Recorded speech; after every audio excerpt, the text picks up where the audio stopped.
Donc, nous avons Madame Nathalie Nikitenko, qui est la déléguée aux relations européennes et internationales et à la coopération, ce qu'on appelle la DREIC, au ministère de l'Éducation nationale et de la jeunesse. Nous avons également Madame Sophie Tardy, qui est inspectrice générale et qui est plus particulièrement responsable du pôle des affaires internationales. Nous avons Monsieur Olivier Brochet, directeur général de l'Agence pour l'enseignement à l'étranger. Nous avons Monsieur Jean-Marc Mériot, directeur général de la mission laïque française, qui nous fait le plaisir d'être avec nous par un heureux hasard de calendrier ici au Caire. Nous avons Madame Rosane Le Guenec, qui est la directrice de l'enseignement, de l'orientation et de la formation à l'AEFE. Monsieur Bruno Valéry, qui est le directeur du développement et de l'accompagnement du réseau également de l'AEFE. Nous avons Monsieur Jonathan Deray, vice-président de Odyssée Éducation, et également 2 chefs d'établissement qui vont pouvoir partager avec nous leur expérience de l'homologation. Monsieur Christophe Laborde, qui est proviseur du lycée Antoine et Consuelo de Saint-Exupéry, qui est un lycée conventionné de l'AEFE situé au Salvador. Et nous avons Madame Sandrine Tanché, qui est proviseure du groupe scolaire d'Oujda Sandrinéo, qui est un établissement partenaire de la mission laïque française. Donc, je vous remercie toutes et tous d'avoir accepté notre invitation et de bien vouloir participer à cette table ronde. Et donc, je me permets de rappeler aux uns et aux autres que l'idée est d'avoir le plus d'interactivité possible entre panélistes et également avec les auditeurs qui vont nous poser, qui ont déjà commencé à nous poser des questions, et donc être le plus concis possible pour qu'on puisse vraiment pouvoir échanger de la façon la moins descendante possible. Je vais passer dans un premier temps la parole à Madame Nathalie Nikitenko pour qu'elle nous fasse une brève présentation du processus d'homologation afin que tout le monde comprenne un petit peu exactement le mécanisme. Quels sont les acteurs aussi, et je vais passer dans un deuxième temps la parole aux autres acteurs qui sont l'inspection générale et puis l'AEFE et le poste diplomatique qui vont expliquer ça. Donc, on peut peut-être mettre la présentation de Madame Nikitenko en ligne afin que celle-ci puisse démarrer. Voilà, je vous passe la parole, Madame Nikitenko, avec nos remerciements renouvelés. Oui, bonjour à tous et merci beaucoup pour votre invitation. J'espère que vous m'entendez bien. Comme vous venez de l'évoquer, j'interviens à plusieurs voix et juste donc pour faire un peu le tableau d'entrée introductif à ces débats sur le processus d'homologation. Donc, nous aurons simplement 2 petites diapositives à vous montrer et j'interviendrai également avec Sophie Tardy. Alors, juste un petit point d'ordre, je pense qu'il faut la faire entrer dans les panélistes parce que je ne l'ai pas vue avec nous. Elle intervient juste après. Et Sophie Tardy, pardon, de l'inspection générale, et également Rosane Le Guenec, mais que j'ai vue à l'écran, et qui interviendra également. Donc, de nouveau, merci de cette invitation, Madame, vraiment pour pouvoir avoir un dialogue et d'abord présenter l'ensemble de ce qui est fait au sein du ministère de l'Éducation, mais je dirais beaucoup plus largement, c'est un processus d'ensemble et qui engage les écoles au premier chef pour entrer dans un processus qui est garant de la qualité de leur enseignement. Donc, l'homologation, qu'est-ce que c'est?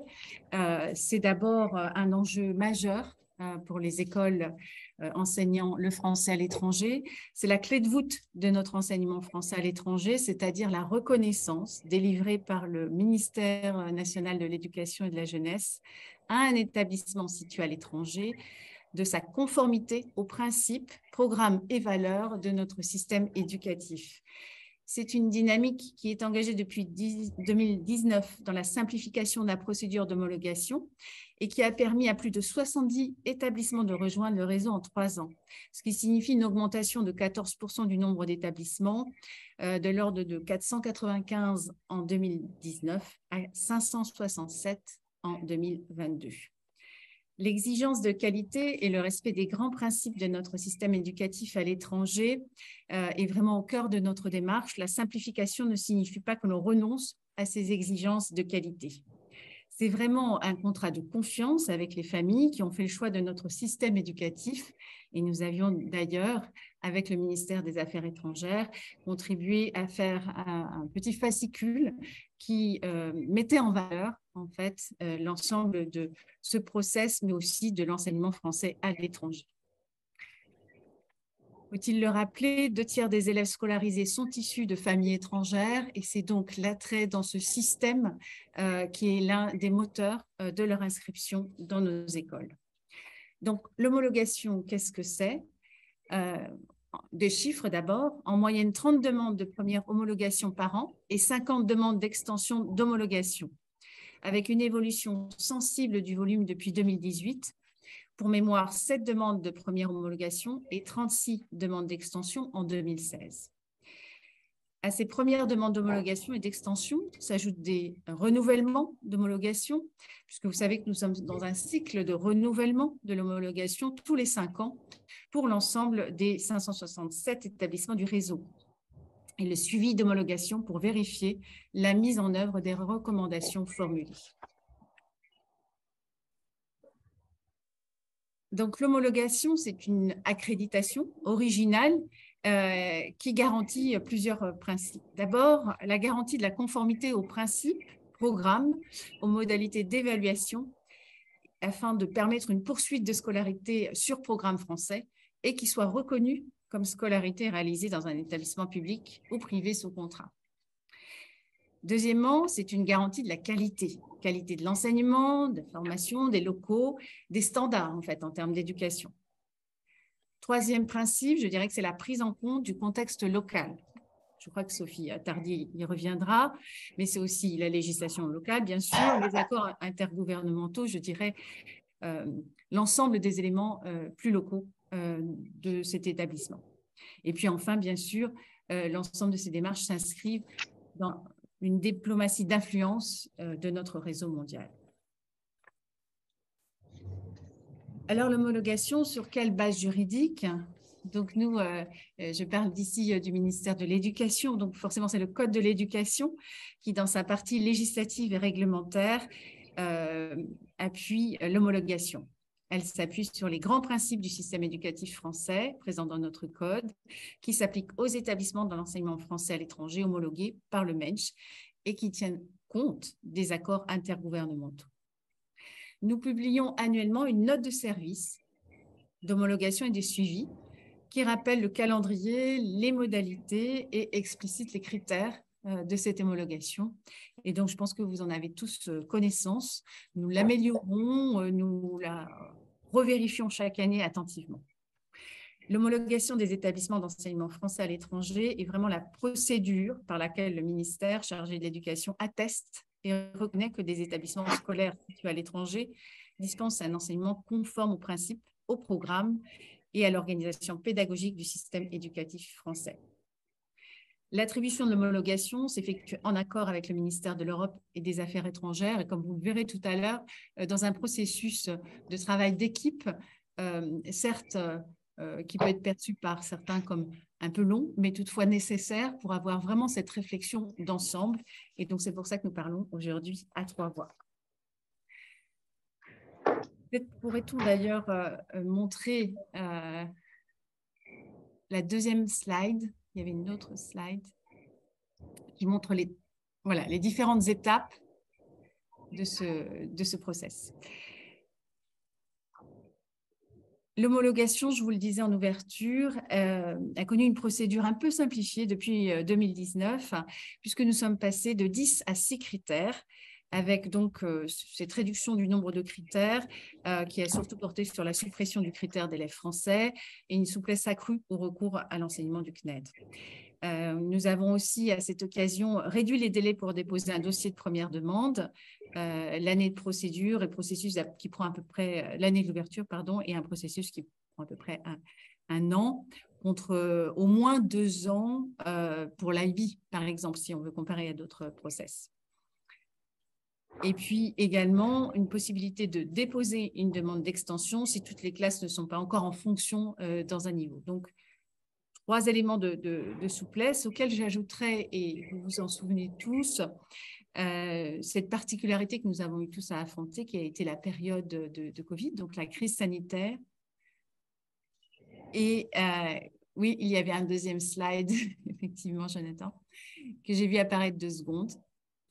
Et donc, durant cette crise sanitaire, nous nous sommes adaptés également. Et quand je dis nous, une seconde fois, ce n'est pas que le ministère, mais l'ensemble des acteurs qui contribuent à ce processus d'homologation en permettant un audit à distance pour les demandes d'extension, en adaptant aussi le format de nos réunions de façon, et nous avons quand même pu maintenir le rythme, mais de façon à tenir compte de la contrainte que constituaient ces évaluations à distance.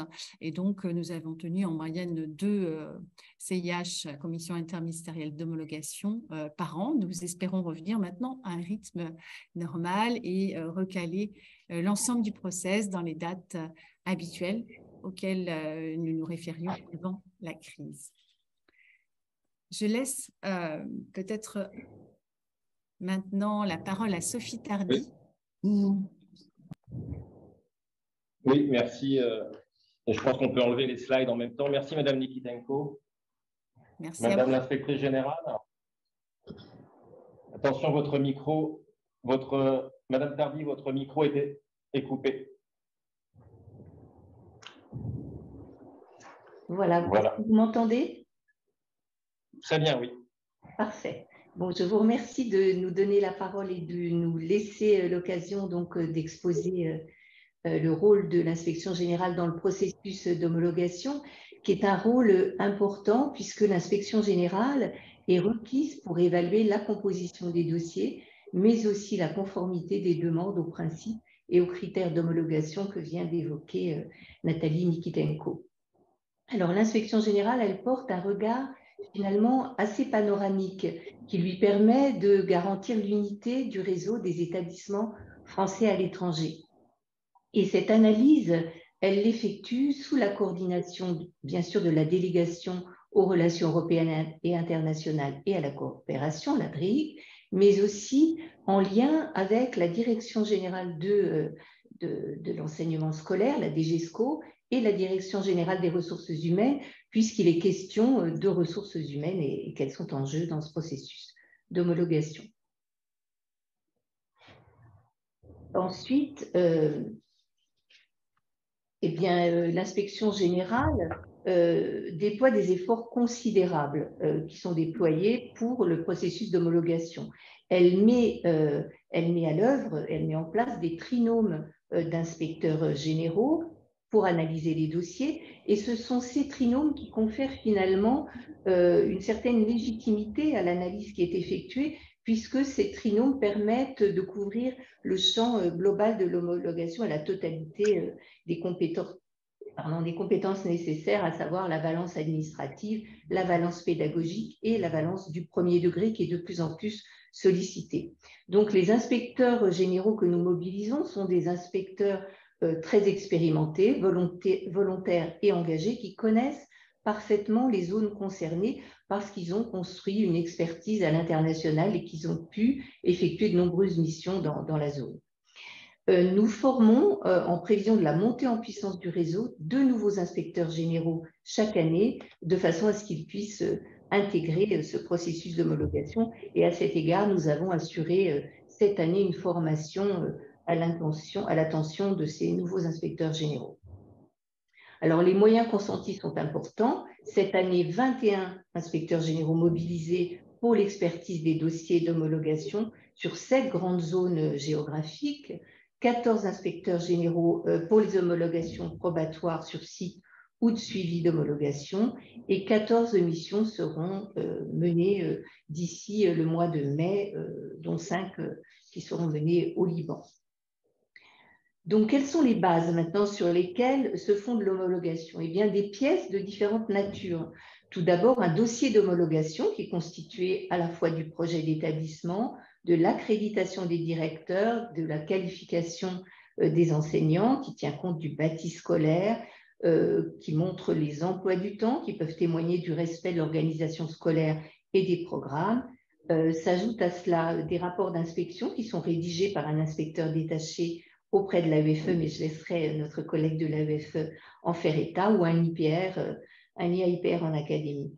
Parfois, nous avons un rapport d'inspecteur général et puis toujours, bien entendu, l'avis du poste diplomatique. Alors, les grandes étapes, quelles sont les grandes étapes de l'action de l'IGSR au service de l'homologation? Tout d'abord, s'inscrire dans le calendrier et le périmètre de la campagne d'homologation. Et on va voir que c'est une fenêtre très courte qui s'ouvre à nous et qui demande une très grande disponibilité de la part des inspecteurs généraux, puisqu'ils reçoivent donc les dossiers en février et que c'est pendant la période de mars-avril qu'ils doivent effectuer les visites in situ. Alors, l'action de l'inspection générale consiste tout d'abord à analyser les documents, à confronter bien sûr les pièces du dossier, à les mettre en perspective, parce que c'est dans cette mise en perspective qu'on va trouver, qu'on va pouvoir formuler l'avis qui est attendu, et puis porter bien sûr un avis sur cette demande d'homologation ou d'extension qui sera évidemment la plupart du temps favorable, qui peut n'être d'ailleurs favorable que pour un cycle ou défavorable, et on expliquera pourquoi. Et puis, l'IGSR participe à la commission interministérielle d'homologation. Alors, c'est toujours un regard très bienveillant qui est porté sur les demandes d'homologation et nous tenions à vous en faire part, puisque l'inspecteur général va mettre en valeur les atouts de l'établissement, les points forts, les leviers, les marges de progression, et va prodiguer des conseils qui vont accompagner l'établissement et ses acteurs dans ce processus et dans l'amélioration. C'est un processus qu'on ne peut pas accélérer au détriment de la qualité. On aura sans doute l'occasion d'en parler plus en avant tout à l'heure. Et c'est toujours une vision à long terme qui est celle de l'inspecteur général, puisqu'il essaye d'envisager l'évolution de la structure aussi et sa capacité à évoluer dans le temps. C'est donc un pari sur l'avenir qui laisse à l'établissement le temps nécessaire pour se préparer à intégrer le réseau ou pour s'améliorer.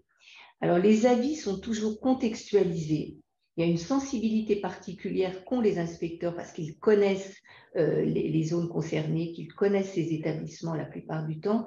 Donc, une sensibilité particulière au contexte local, une sensibilité également, une attention portée au plurilinguisme, aux langues parlées dans le pays hôte, dans le respect des accords bilatéraux. Et puis, c'est une adaptation au contexte aussi du pays d'implantation qui va replacer, c'est toujours l'avis mentionne toujours cela, on replace l'établissement dans son environnement avec l'offre concurrentielle, la sociologie du public, le vivier d'élèves potentiels. Et donc, ce sont des éléments extrêmement importants auxquels l'inspection générale est très attachée. Enfin, l'avis final de l'inspecteur général, c'est un avis toujours étayé et toujours appuyé sur un faisceau d'éléments convergents. Et c'est très important. Ce n'est jamais une seule raison, un seul motif qui va motiver soit l'avis favorable, soit un avis plus défavorable, mais c'est bel et bien tout un faisceau d'éléments concordants. Donc, l'avis final mentionne les atouts de la structure, par exemple une bonne connaissance du système éducatif français, une politique de formation robuste de l'établissement, une réelle attention portée au bien-être des élèves, des parents satisfaits et prêts à s'investir, etc. Il attire également l'attention sur les points de vigilance. Ça peut être clarifier la structure de gouvernance ou bien veiller à avoir un nombre suffisant de professeurs titulaires.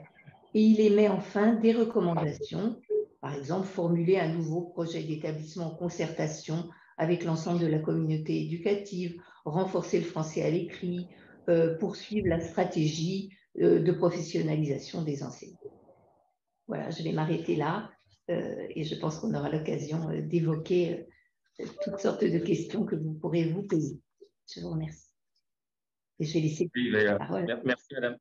Merci, Madame Tardy. Il va y avoir certainement effectivement de nombreuses questions après.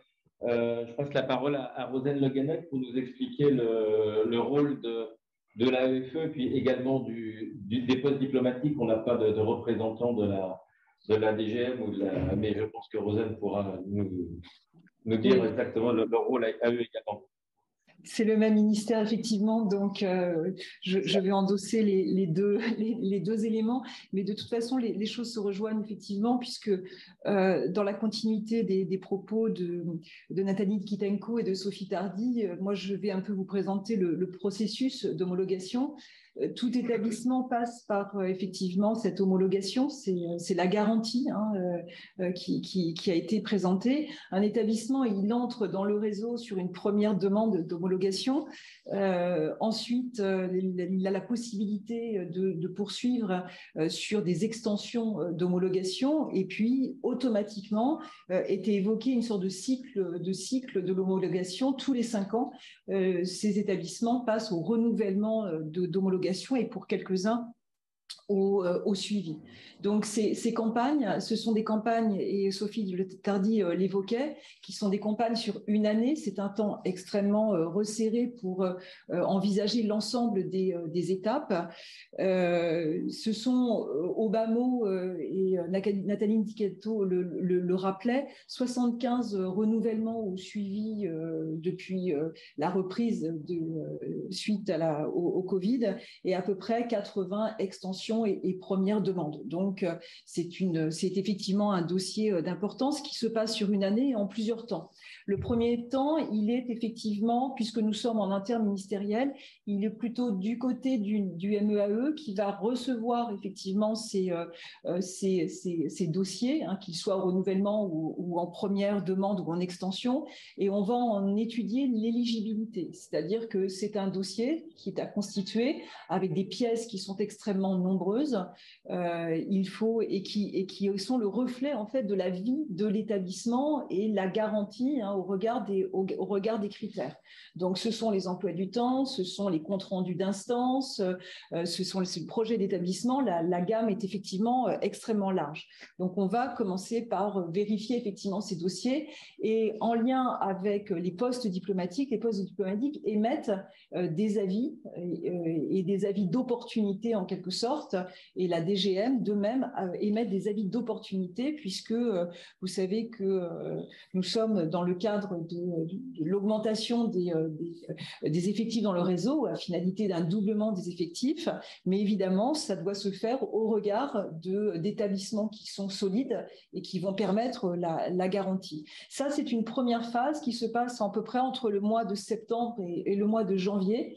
Cette liste consolidée, elle est échangée et on en discute avec le ministère de l'Éducation nationale pour effectivement ensuite diligenter les demandes d'homologation. C'est le second temps, la seconde phase qui était évoquée par Sophie Tardy et qui se pose à peu près entre le mois de janvier et le mois de mai, date à laquelle on étudie toutes les pièces, date à laquelle aussi on organise et on diligente les missions en établissement. C'est extrêmement important qu'on puisse avoir un regard qui fasse le lien entre les documents déposés et puis ce qui se passe, effectivement, la manière dont ils sont mis en musique en quelque sorte et organisés dans le cadre des établissements. Effectivement, on a eu des campagnes exceptionnelles avec quelques missions qui ont été diligentées en distanciel, mais dès lors que c'est possible, évidemment, c'est le présentiel qui est requis. Et c'est dans ce cadre que nous avons des missions qui sont organisées par des inspecteurs de l'inspection générale et puis par des inspecteurs qui sont détachés du MENJ auprès de l'AEFE, c'est-à-dire 11 IA-IPR et les 17 IEN qui sont en résidence. Donc, pour ce qui concerne ces inspecteurs détachés, ce sont 160 missions qui sont prises en charge par les inspecteurs de l'AEFE pour ces visites in situ. Ensuite, les rapports qui sont rédigés et qui font le lien entre ces documents envoyés et la visite in situ constituent la troisième phase, puisqu'ils vont abonder l'ensemble des documents sur une plateforme et on va avoir effectivement la commission interministérielle d'homologation. Nous sommes à ce moment-là dans le troisième temps de l'année, mi-mai jusqu'à à peu près fin juin, début juillet, pour effectivement que ces dossiers soient analysés par l'inspection générale et discutés en commission interministérielle. Je crois que c'est très important que nous ayons des regards croisés effectivement sur les différents dossiers. Et de là, l'importance, ensuite, je crois que ce temps est un temps sur une année, mais il ne s'arrête pas là, puisque est délivrée effectivement l'homologation le plus souvent, et puis les recommandations de la CIH, ce qui était évoqué aussi par Sophie Tardy. Ces recommandations sont extrêmement importantes, puisque pour l'essentiel, elles constituent une feuille de route, en quelque sorte, pour les établissements, que l'homologation se passe dans des conditions idéales, ou qu'il y ait effectivement parfois quelques points qui sont à rappeler au regard donc, des critères qui avaient été énoncés par Nathalie Nikitenko. Voilà à peu près le processus d'une année extrêmement dense. François, si je peux juste ajouter un point, et bonjour à toutes et à tous, je voulais profiter de cette occasion et remercier la sénatrice de nous permettre d'évoquer ces questions d'homologation pour souligner, c'est évident après les propos des uns et des autres, mais souligner que l'homologation, elle est donnée par le MENJ et pas par l'AEFE. C'est quelque chose qui n'est pas toujours bien perçu par l'ensemble des acteurs dans le réseau. Nous sommes un acteur du processus d'homologation, du processus de contrôle de l'homologation, mais je dirais que c'est une fonction régalienne que nous exerçons, mais évidemment pour le compte de la commission interministérielle et du ministère de l'Éducation nationale qui donne cette homologation. Le deuxième point que je voulais souligner, c'est que dans le cadre du plan de développement, la mise en place du service d'appui au développement du réseau à l'agence, le SADRE, a justement visé à aider les établissements à se préparer à remplir les critères qui vont leur permettre de déposer le dossier. Donc là, nous avons aussi un travail en amont, mais un travail en amont qui est pour faire gagner du temps aux établissements qui souhaitent rejoindre l'homologation, mais évidemment, après ça, le processus d'homologation suit son cours et nous n'intervenons pas à ce titre-là dans le suivi. C'est juste pour les préparer, leur faire comprendre ce travail. Et puis la troisième chose que je voulais souligner, c'est que là, comme acteur gestionnaire ou partenaire privilégié du réseau, je pense aux établissements conventionnés, nous avons ensuite une responsabilité particulière qui est la première mission des chefs d'établissement dans les EGD comme dans les conventionnés, qui est de garantir le respect de cette homologation. Et là, c'est pour nous un travail au quotidien. L'homologation, c'est au quotidien. Voilà, merci beaucoup.